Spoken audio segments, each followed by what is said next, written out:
capítulo 2. Por fin avanzamos al capítulo 2. Amén. Estuvimos durante 10 episodios en el capítulo 1, donde Dios nos ha ministrado. Amén. Pero ahora vamos a ir al capítulo 2 de Romanos. Amén. Y si usted lo encontró, confirme con un amén. Si no lo ha encontrado, está la escritura acá atrás en el data, amén. Así que lo puede leer de igual manera con nosotros, amén. Le damos lectura en el nombre glorioso de nuestro amado Señor Jesús.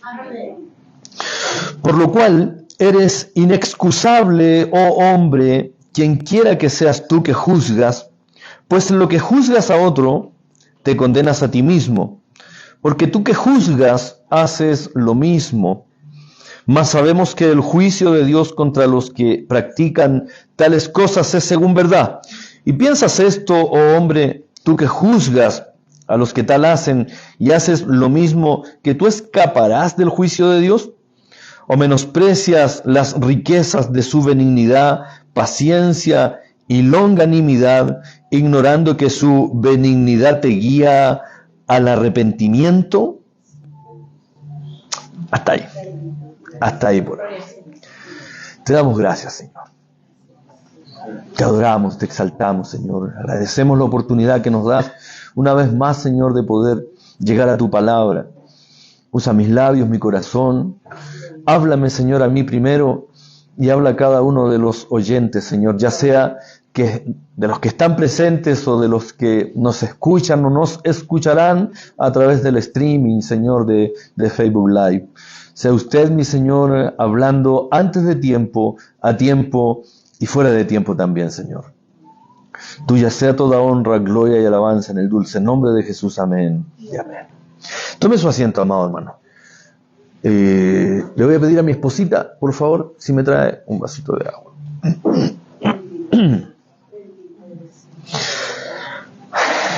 Bien. Vamos a entrar a la escritura. El pasaje de Romanos hemos visto en el primer capítulo sobre la responsabilidad de los gentiles, de todos los hombres en general, pero ahora en el capítulo 2 vamos a cerrar un poco el foco y nos vamos a detener en un pueblo en particular, que es el pueblo de Dios en la carne, es el pueblo judío, de donde, según el mismo libro más adelante nos dice que es de donde proviene la salvación. La salvación viene en la carne de los judíos, porque Jesús escogió a un pueblo para manifestarse a la humanidad, y ese pueblo fue el pueblo judío. Nos guste o no nos guste, eso puede ser una cuestión debatible para nosotros, pero no para los hechos, no para las cuestiones que están ahí y que ocurrieron. Y porque está en la sola potestad y en la sola voluntad del Señor que así sea. El Señor nos ayude para poder estar de acuerdo con el Señor, porque si no, de todas maneras Él cumple su propósito en nosotros. Es como el papá que sabe lo que es mejor para los hijos y no le pregunta al niño de 2, 3 años qué es lo que va a querer de comer, sino que le da las proteínas, las vitaminas necesarias para su cuerpo. Y a veces nosotros como niños somos medios mañosos, no nos gusta comer las cosas, dejamos las verduritas de lado y estamos dejando las cuestiones que nos hacen bien. A veces con la palabra del Señor pasa de igual manera. Somos selectivos para escuchar la Escritura y nos gustan solo las cosas agradables a nuestro paladar, a nuestros oídos, pero de pronto el Señor también nos quiere dar un poco de viandas, de borotos. Amén. Y siempre la palabra del Señor va a ser buena. Entonces Pablo ha expuesto de alguna manera las bases de su discurso, de lo que va a enfrentar en los siguientes capítulos. Ha dicho que los hombres por naturaleza somos pecaminosos, tenemos culpa intrínseca, que nosotros por nuestros propios medios no podemos decir que somos buenos. No importa cuál sea nuestra conducta. Y sin embargo, esto lo sabían los judíos. Los hebreos tenían una cuestión bien particular, y era que ellos, como habían recibido su fe de Abraham, ellos eran el pueblo monoteísta por excelencia, eran si no decir el único pueblo que solo adoraba a un solo Dios. Todos los demás pueblos, todas las demás religiones en la región, desde que comienza, y sobre todo desde que comienza la promesa, estamos viendo que la promesa del protoevangelio comienza en el paraíso, pero cuando Dios llama a Abraham, ya la idolatría estaba esparcida por todos lados. En Ur de los Caldeos, de donde sale Abraham, desde la tierra de Mesopotamia hasta el occidente de la tierra conocida, ya había idolatría por doquier. Los dioses los sacaban hasta por debajo del pasto. Tenían dioses geográficos, determinados a una región geográfica, tenían dioses climáticos, tenían dioses de la naturaleza, tenían dioses de sus pequeños placeres como el vino. Sobre todo los griegos, muy posterior a ellos, adoraban al dios Baco. Ellos tenían sus dioses. Todo lo que ellos pudieran entender como algo que no podían explicarse, entonces ellos le ponían el nombre de un dios. Sin embargo, los judíos adoraban a un solo Dios. El Shema judío decía: escucha, oh Israel, el Señor tu Dios, el Señor uno es. No hay más dioses fuera de Él. Y esta era la particularidad de los judíos. Y como judíos, ellos eran muy orgullosos en cuanto a sus prácticas y eran muy elitistas. Amén. Nadie de fuera de su círculo podía ingresar a su nación o a su pueblo. ¿Se recuerda la historia de cuando este hombre se enamoró de una mujer hebrea, judía, y uno de los hijos de Jacob le dice: sí, ok, no hay problema, pero para que tú puedas casarte con mi hermana, tienes que circuncidarte. Tú y 200 hombres más. Los mandó a todos a circuncidarse, y cuando estaban débiles por la circuncisión, por esta pequeña operación que hay que hacer, estaban débiles en la noche, fueron y los mataron. Porque no era concebible que ingresara un gentil sin haber nacido judío. Ellos no aceptaban a nadie. Al punto que en los tiempos de Jesús, a los gentiles ellos los miraban y los llamaban perros. ¡Wow! Eran terribles los judíos. Y hasta el día de hoy hay muchos judíos conservadores que manejan este tipo de cuestiones. O sea, si usted no es judío, entonces usted es un gentil y vale poco menos que la nada. Que el Señor nos ayude. Y ese celo religioso de los judíos, Jesús lo conocía. Y era su nación, era su pueblo, era de donde él ascendía. El linaje de Jesús, la genealogía de Jesús está muy bien explicada en Mateo, y él dice: no, Jesús es descendiente de Abraham, es descendiente de David, es llamado inclusive hijo de David. Hay una trazabilidad del linaje de Jesús que llega hasta José y hasta María, que dice: Jesús es judío puro, porque lo tenían que aceptar primero los propios judíos. Ellos no podían desconocerlo según la carne para que pudieran recibirle como el Mesías, y aún así le rechazaron. ¿Por qué le rechazan? Porque se levanta en contra de la religión oficial, porque la religión oficial que había hasta ese momento había hecho de todo menos acercar al hombre a Dios. Lo había alejado más bien que acercarlo. ¿Le suena historia conocida? Entonces, luego de que Pablo en el versículo 32 del capítulo 1 dice: quienes habiendo entendido el juicio de Dios, se está refiriendo a los gentiles, que los que practican tales cosas, toda la lista de pecados que vimos la semana pasada, ¿cierto? En donde están los homosexuales, las lesbianas, la injusticia, fornicación, perversidad, avaricia, En la misma lista, recuerde, están los murmuradores, ese que le gusta hablar mal de las personas, incluso de su hermano, de su familia. Están en la misma lista de los homosexuales. No hay distinción. Entonces él dice, quienes habiendo entendido el juicio de Dios, que los que practican tales cosas son dignos de muerte, no solo las hacen, sino que también se complacen con los que las practican. O sea, bien, vamos, sigue, dale nomás, total es tu vida, tú puedes hacer y deshacer. ¿Les suena historia conocida? Tú eres libre para pensar y hacer lo que quieras. En el tiempo de los jueces, hay una oración que se repite de continuo y es, y cada quien hacía lo que bien le parecía.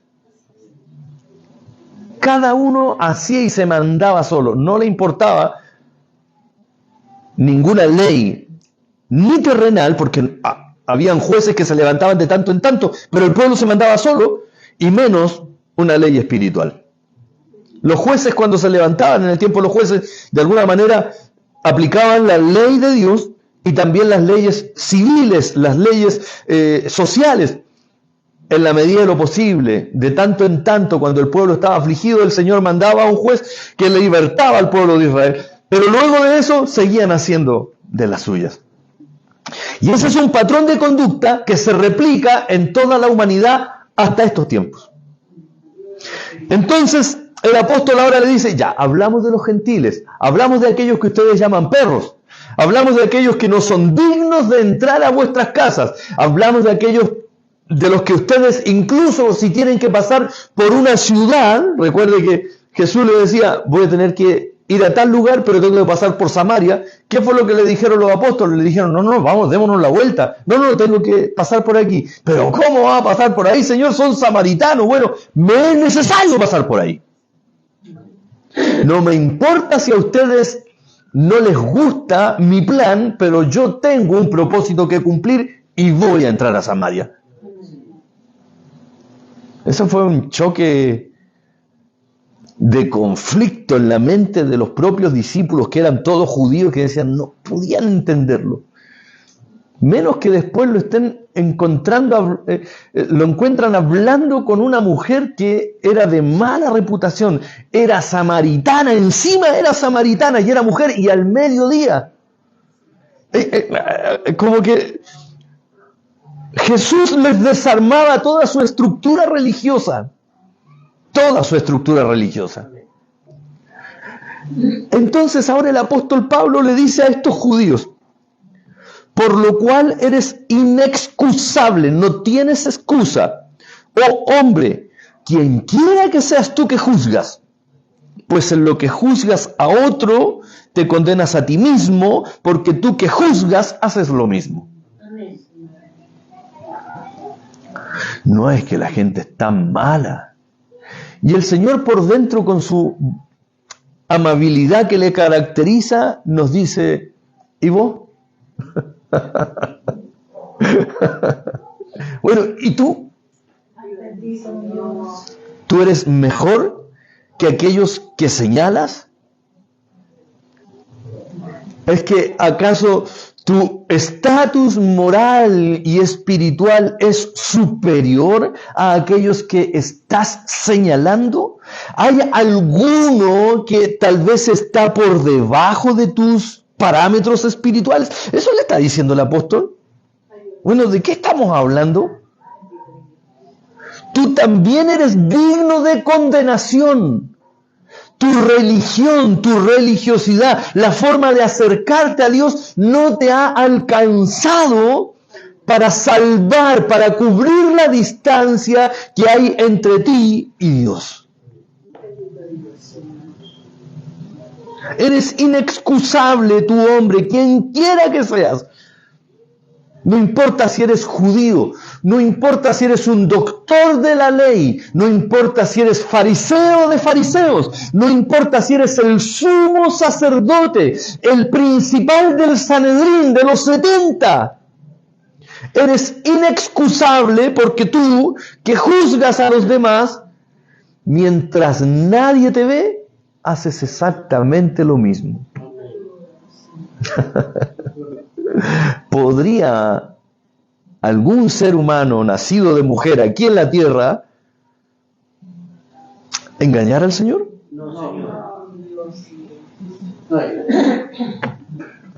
No podemos.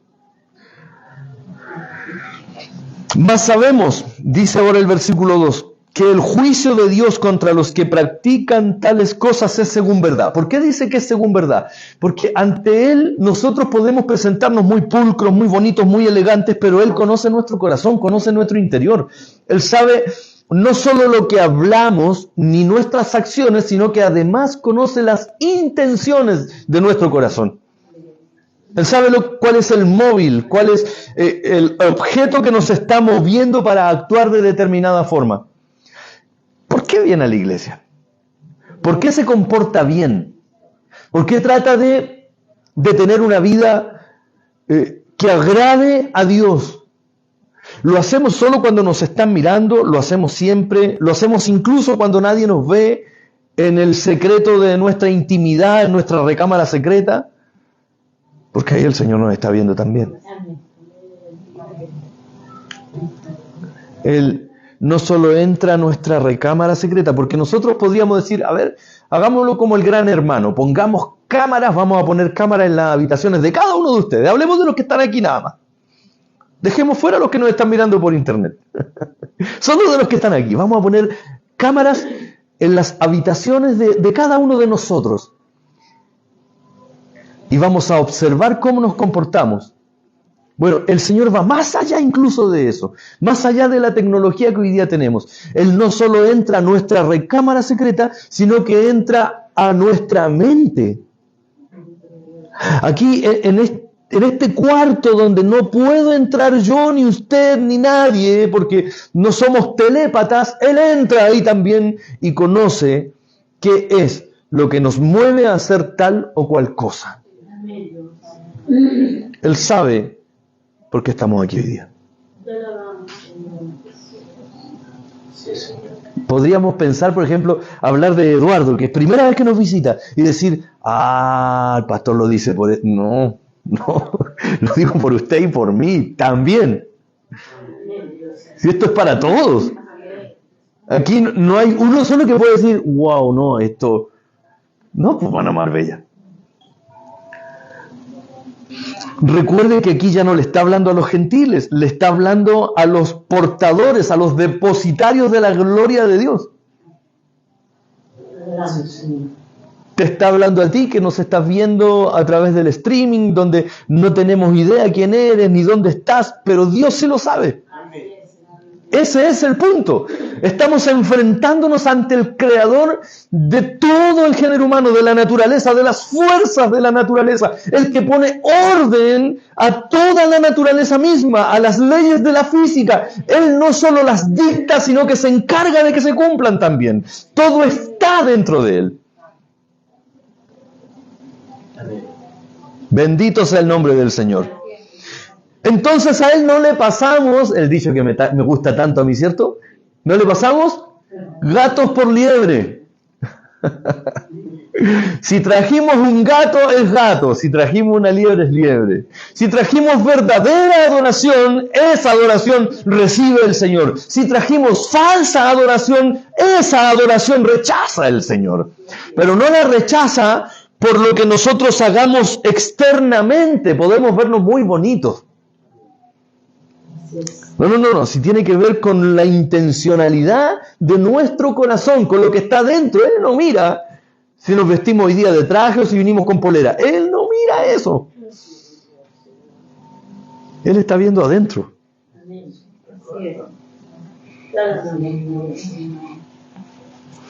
Y el juicio de Dios contra los que practican tales cosas es según verdad. Porque alguno podría decir, no, Señor, ¿se acuerda de la parábola de Jesús cuando dice... Muchos en aquel día dirán, Señor, en tu nombre echamos fuera demonios, en tu nombre reprendimos, sanamos enfermos. Y Él les va a decir, apartaos de mí, hacedores de maldad. Aquellos que decidieron consciente y plenamente, en el pleno uso de sus facultades, vivir sin la ley del Señor. vivir en anomia. No, si tú me podés decir muchas cosas, que tú orabas y la gente se iba de espalda del loro. Tú soplabas y la gente se caía y quedaba inconsciente. Me importa bien poco, porque tú decidiste vivir sin mi ley en tu corazón. El juicio es según verdad, no es según apariencias. Porque nosotros vemos apariencias, nosotros juzgamos lo que de pronto no tenemos que juzgar por nuestra limitación, por nuestras limitaciones al juzgar. Por eso necesitamos, cuando vamos a hacer un juicio, ¿qué es lo que nos dice la Escritura? No juzguéis para que no seáis juzgados. Lo que nos está diciendo en realidad es, juzguen con justo juicio. Juzguen no de acuerdo, porque yo no puedo ver las intenciones. Yo como humano no puedo ver intenciones, pero puedo ver actitudes. ¿Se acuerdan lo que nos decía la palabra del Señor respecto a las actitudes el domingo pasado? La actitud yo no la puedo esconder, no la puedo ocultar. Mi actitud va a manifestarse hacia afuera. Eso podría ser juzgado, pero yo no puedo juzgar intenciones. El que juzga intenciones y juzga según verdad es el Señor. Y eso le está diciendo el Señor a los judíos. Ya vamos a ver cómo nos está golpeando esto a nosotros también. Y ahora hace dos preguntas retóricas, Pablo. Quiere decir que se responden solas.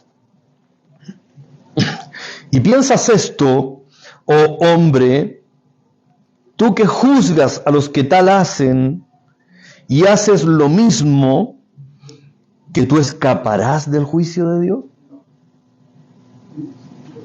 Esa es la respuesta, ¿cierto? No podemos escapar. Por eso son preguntas retóricas, se están respondiendo solitas. Entonces, de pronto en nuestra pequeña mente, en nuestra mente humana, pensamos que podemos engañar al Señor. Que podemos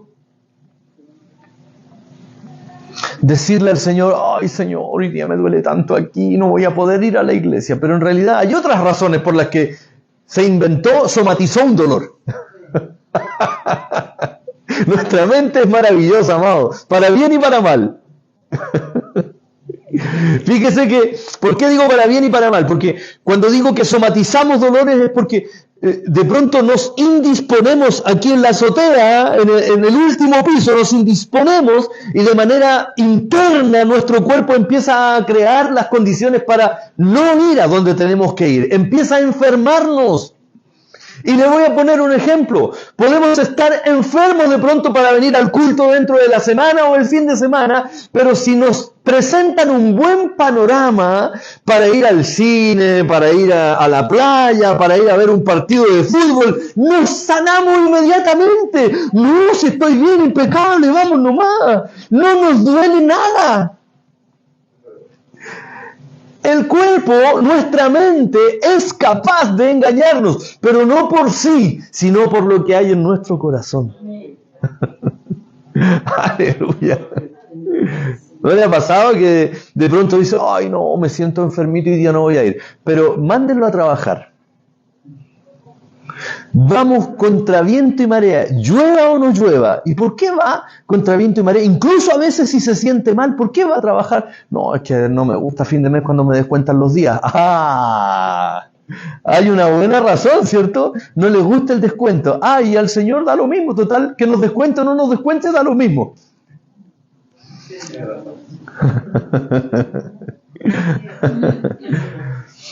Él conoce las intenciones de nuestro corazón y cómo de pronto somatizamos esto. Cómo las realidades mentales se vuelven realidades físicas de pronto. Piensas que tú que juzgas a los que hacen, a los que tal hacen y hacen lo mismo, que nosotros vamos a escapar del juicio de Dios porque es fácil juzgar a los demás. No, es que estos se están perdiendo, es que estos están metidos en su pecado, en su inmundicia. Bueno, cuida tu corazón primero. Cuida tu corazón primero. Eso le está diciendo el Señor a los judíos. Ustedes con su orgullo religioso, ustedes con todo su parafernalia espiritual, con todos sus prácticas cúlticas, muchas de ellas fundamentadas en el Antiguo Testamento, en la Torá, en la ley del Señor, pero otras tantas que eran tradiciones que se fueron acumulando como el sarro se acumula en una tetera. Resulta que el agua luego ya no era agua pura, sino que fue acumulando sedimentos en la parte de abajo.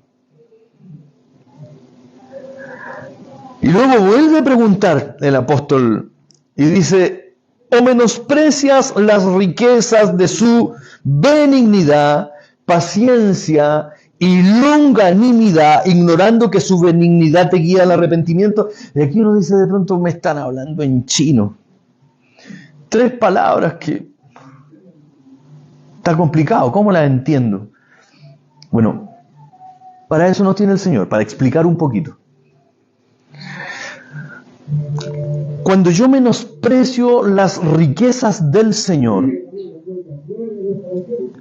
de alguna manera estoy menospreciando mi propia vida espiritual, estoy menospreciando el propio tesoro que Dios me ha dado a mí. Las riquezas de su benignidad. Yo le voy a poner en contexto. ¿Alguna vez usted ha escuchado cuando le dicen, se va a hacer un examen y le dicen, ¿es benigno? ¿O es maligno?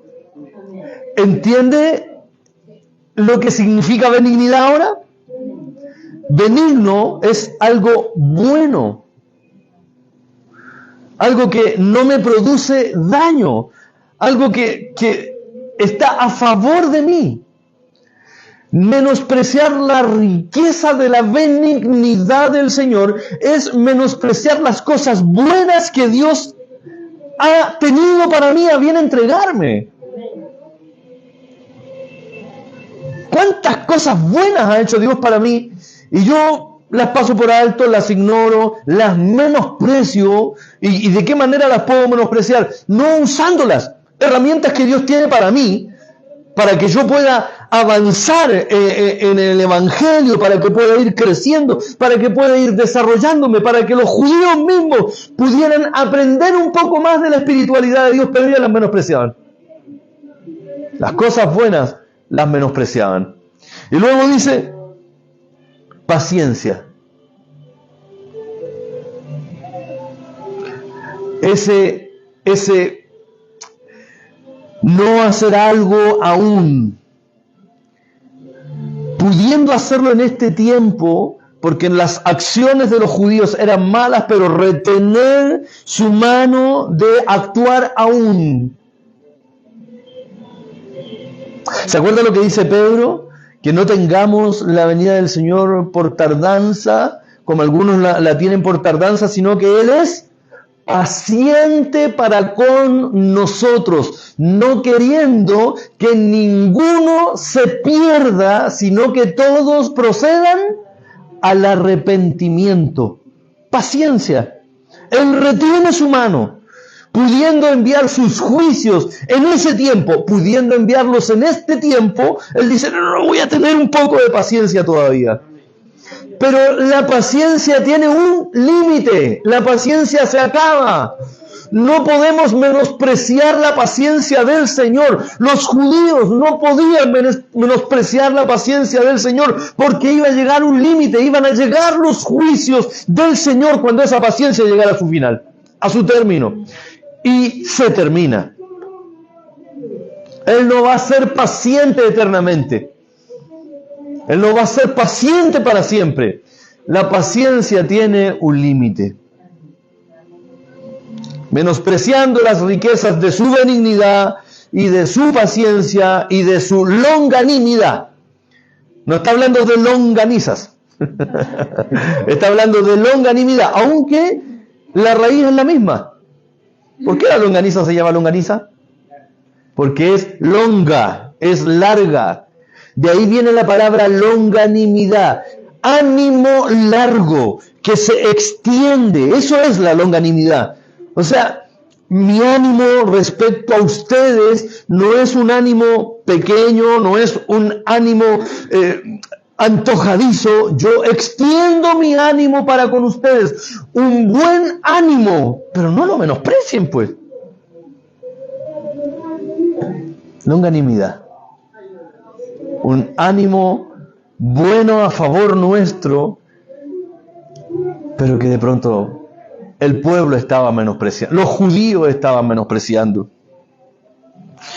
ignorando que su benignidad, ya sabemos lo que es benignidad, ¿cierto? Sus cosas buenas te guían al arrepentimiento. Esto nuevamente es una pregunta retórica, menospreciando las riquezas de su benignidad, paciencia y longanimidad, ignorando que su benignidad te guía al arrepentimiento. No las ignores. El Señor nos ayude. El Señor nos bendiga. Fíjese que esto lo estamos viendo, Pablo está hablando respecto al pueblo judío. Hoy día, en este tiempo, ¿qué es lo que está pasando con la iglesia del Señor?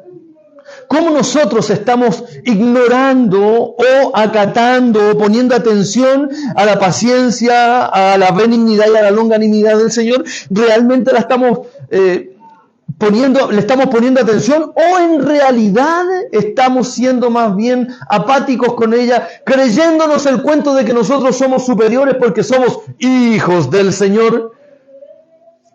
¿No es que a la iglesia de Cristo hoy día le está pasando igual que a los judíos del tiempo de Jesús? ¿No será que el apóstol Pablo hoy día nos está hablando a nosotros como creyentes diciendo, no, espera un poquito, mire que usted que juzga está cayendo exactamente en lo mismo de lo que está juzgando a los gentiles, al mundo, a los carnales? No, yo no me junto con estos carnales porque soy tan santo, mis santas filacterias se pueden ensuciar si me junto con ellos. Pero resulta que el Señor dijo, no te ruego que los saques del mundo, sino que los guardes del mal. Él no dijo, no, apártense, retráiganse a un gueto, a un lugar específico donde nadie más entre. Quédense en su burbuja. No, Él nos envió a predicar el Evangelio, amados.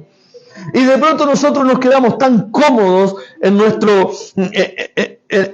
cuarto secreto y no queremos salir porque nos pueden contaminar. Si esa hubiese sido la mirada de Jesús, jamás le hubiese predicado a los perros. ¿Entiende lo que estoy diciendo, cierto? Jamás le hubiese predicado a los gentiles. Oh, qué fuerte lo que dice. Sí, pero es que la Escritura, el contexto sociológico del momento, el contexto en que se desenvuelve el Evangelio, así trataban los judíos a los gentiles. ¿Y cómo tratan hoy día los evangélicos a los gentiles? De pronto nos encontramos con gente que los trata poco menos que animales. No, los gentiles, los incircuncisos, los impíos, los retrógradas, etcétera, etcétera, etcétera. Y le ponemos, porque somos mandados a hacer para ponerles epítetos, sobrenombres que no agradan al Señor. Porque dentro de todos esos que usted está menospreciando, puede estar la iglesia del Señor que aún no ha llegado, pero que va a llegar por la predicación suya y la mía. Pero de pronto estamos tan preocupados de nuestra santificación, de nuestra santidad. Y yo no estoy diciendo que eso no haya que hacerlo. Hay que buscar la santidad sin la cual nadie verá al Señor. Pero eso no quiere decir que yo menosprecie al que aún no llega a Cristo. Al contrario, lo tengo que amar así como Cristo se entregó por ellos. De tal manera amó Dios a quién. No dice la iglesia. Dice al mundo. Y de entre ellos, Él escoge a su iglesia. Por eso es que no podemos menospreciar a los que están afuera, porque son los potenciales miembros de la iglesia que van a llegar el día de mañana. ¿Qué es lo que dice el libro de los Hechos? Dice que el Señor añadía día tras día a los que iban a ser salvos a su iglesia. Es verdad que hay gentiles, hay personas del mundo. Nosotros somos del mundo, no estamos fuera del mundo, no somos extraterrestres. Es verdad que hay algunos que en medio de su ceguera espiritual y de su conciencia cauterizada le hacen mucho daño a la iglesia, mucho daño a la iglesia. Pero más me preocupan, porque de ellos nos protege el Señor, más me preocupa los que diciendo ser la iglesia, le hacen mucho daño a la iglesia. Porque se supone que ellos son la iglesia. Que el Señor nos ayude. Los fariseos, nosotros hoy día cuando hablamos de fariseos, hablamos, decir fariseo es sinónimo de hipocresía. En este tiempo, ¿sabe de lo que era sinónimo la palabra fariseo en los tiempos de Jesús? Era sinónimo de santidad. Era sinónimo de ser un buen hombre. Los fariseos eran bien mirados hasta que llega Jesús y les saca la careta. No vaya a ser que llegue el Señor hoy día y nos saque la careta a nosotros. Que así como usted me ve por fuera, pueda ser por dentro también. Y esa es mi responsabilidad. Como iglesia, como la iglesia de Cristo. Si el Señor viniera hoy día, ¿qué me va a decir? ¿Estoy predicando realmente el Evangelio o solamente estoy señalando, apuntando y hablando de juicio solamente hacia afuera, cuando deberíamos de hablar de la condición humana, lo que está haciendo Pablo, pero también hablar de cuánto Dios ama a aquellos por los que Él se entregó?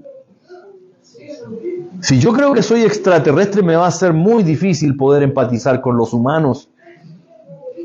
Si yo creo que soy un ángel encarnado y que me aprieta la aureola y me cuesta ponerme el vestón para poder achicar las alas, entonces me va a costar mucho poder entender a los carnales de este mundo.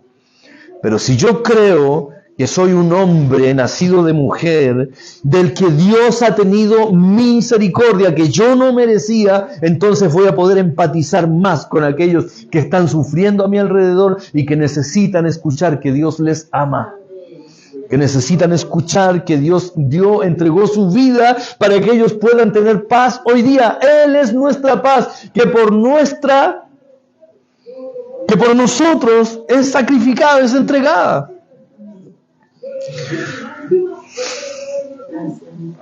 Que el Señor nos ayude para no caer en los vicios del pueblo judío, para no caer en los vicios religiosos del pueblo judío, sino que podamos acercarnos a Él. No tiene que ver, volvemos a lo mismo, no tiene que ver con apariencias, tiene que ver con nuestro corazón.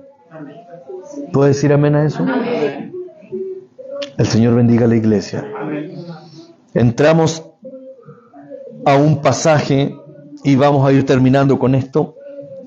Entramos a un pasaje donde habla de cosas súper complejas respecto a los judíos. Así como terminamos el capítulo 1 viendo aspectos muy deleznables, muy complejos, muy malos para el género humano en su totalidad, hoy día estamos centrándonos en aquellos depositarios del Evangelio, de aquellos de los cuales viene la salvación. Hoy día los depositarios del Evangelio somos usted y yo, somos la iglesia del Señor, la cual Él compró por su sangre. Por lo tanto, afírmese los pantalones los hombres y la falda las hermanas, porque se nos viene pesado lo que tenemos que exponer aquí en los próximos sermones, amados hermanos, pero necesitamos pasar por este valle para poder llegar a la luz gloriosa del Evangelio. Necesitamos entender lo caída de la raza humana en su totalidad, sin importar si son griegos o judíos, sin importar si son gentiles o hebreos, sin importar si son mundanos o creyentes cristianos. De igual manera, estamos caídos hasta que no aparece la luz gloriosa del Señor. El Señor bendiga a la iglesia. Hay esperanza. Y la esperanza está en Jesús. Te damos muchas gracias, Señor. Gracias, Padre, por tu palabra en nuestras vidas, en nuestros corazones. Gracias, Señor, por alumbrar los ojos de nuestro entendimiento. Permítenos, Señor, no ampararnos detrás de la religión, Padre, para juzgar a los demás, sino poder descansar en tu gracia sublime, en tu gracia bendita derramada en nuestros corazones y tener conmiseración, tener compasión por aquellos que están sufriendo sin ti, Señor, que podamos extender nuestras manos y ayudar al desvalido, a aquel que aún no te conoce, y ayudar también a aquellos que necesitan de nuestra ayuda y que ya te conocieron, Padre. Que nosotros podamos ser instrumento en tus manos, Señor. Bendice, Dios Todopoderoso, nuestras vidas, nuestros corazones. Bendice a tu iglesia, la visible y la invisible, Señor. Y que podamos entender que solo en tu presencia podemos encontrar gracia y misericordia para nosotros. En tu presencia tú nos conoces bien, somos genuinos, Señor, y no hay nada que te podamos ocultar. Tuya sea toda honra, gloria y alabanza. En el dulce nombre de Jesús, amén. Y amén. Denle la gloria al Señor.